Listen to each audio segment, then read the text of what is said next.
High বন্ধুরা, তোমরা সবাই কেমন আছো? আশা করি ভালো আছো। আজকে দেখো শুক্রবার আমাদের বাজারঘাট সব রেডি। কেন জানো, আমাদের বাড়িতে হুট করে একটা প্রোগ্রাম, মানে শনি নারায়ণ পুজোর আয়োজন করা হয়েছে। আর তার মধ্যে মনসা পুজোরও আয়োজন, একটা মানে একসাথে 3টা পুজোর আয়োজন করা হয়েছে। তার জন্য রাতে দেখো বাজার সবজি সব একখানে করা হয়েছে। আর সকালে অপেক্ষা দেখতে দেখতে সকাল হয়ে গেল। আর আমার বর দেখো তিরপল মানে রান্না বান্নার ব্যবস্থা করছে, কোথায় রান্না বান্না হবে তার ব্যবস্থা। এদিকে জল উঠানো বা সব কাজই করছে। বড় ছেলে বলে কথা বাড়ির, তাই না? করতে তো হবে দেখো, ধোয়া মানে একটু পরিষ্কার বেশি, তো ও নিয়ে এসে নিজেই সার্ফ দিয়ে মানে ধুয়ে দিচ্ছে পরিষ্কার করে। তারপরে দেখো কাজ করতে করতে আমিও চলে গেলাম জল ভরতে। আমারও তো একটা দায়িত্ব আছে বলো, বাড়ির বউ বলে কথা। আর বাড়িতে একটা এত বড় পুজোর আয়োজন করতে তো হবেই। আর জল টল ভরা হয়ে গেল। এদিকে আমি পুজো যেহেতু করবো না, আমি ঘরের কাজ করছিলাম।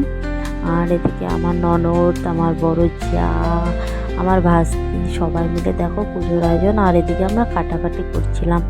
পাশের বাড়ি ভাস্তি কাকিমা ওরা সবাই সব এসেছে, এসে সবজি কাটাকাটি করে দিচ্ছিল। দেখো দেখতেই পাচ্ছ কত সবজি।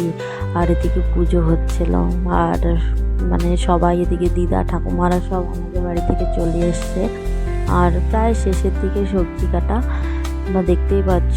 তারপরে পুজো এখনও শেষ হয় না, ব্রাহ্মণ দেখো ঢুলে ঢুলে মন্ত্র করছে।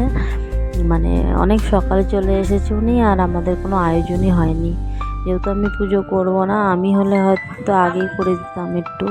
তো ওদিকে সব কিছু হয়ে যাওয়ার পরে দেখো ঘরের পুজো শুরু হয়ে গেছে। শনি নারায়ণ পুজো বাইরে যখন শনি পুজো হলো, ঘরে নারায়ণ পুজো হয়েছে, এখন মনসা পুজো হচ্ছে। আর মনসা পুজোর আয়োজন শুরু হয়ে গেছে। আবার এদিকে কাটাকাটিও শুরু হয়ে গেছে। এদিকে দেখো ধোয়া পাকলা চলছে। আর রান্না বসাতেই হবে, 12টা নাগাদ বেজে গেছে। রান্না বসাতে হবে, ধুয়ে সবাই দেখো ধুচ্ছে। তারপর হচ্ছে ধোয়া পাকলা হয়ে গেল। তারপরে দেখো রান্নার আয়োজন শুরু হয়ে গেছে। এদিকে তরকারি বসিয়ে দিয়েছে, রান্না করছে, এদিকে জল ফুটাচ্ছে। ফুটোতে এদিকে দেখো মাও চলে এসছে সবাই। আর বৃষ্টি, প্রচণ্ড বৃষ্টিতে আর কোনো রক্ষা নেই। ছিটি বৃষ্টি পড়ছে। আর দেখতে দেখতে সন্ধে হয়ে গেল। সবাই চলে এসে আস্তে আস্তে খাওয়া দাওয়া শুরু, 2-1 করে খাওয়া শুরু করে দিয়েছে। আর সবাই প্রসাদ দিচ্ছে, দেখতেই পাচ্ছ তোমরা। প্রসাদ দেওয়া হচ্ছে এখানে। আর সব আয়োজন রেডি। আমি একটু ভিডিও করে নিলাম।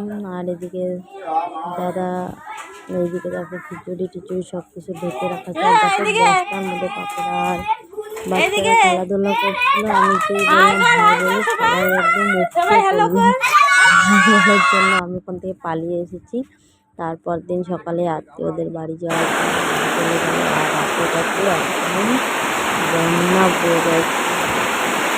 বন্যা মানে বলার মতো না, এতই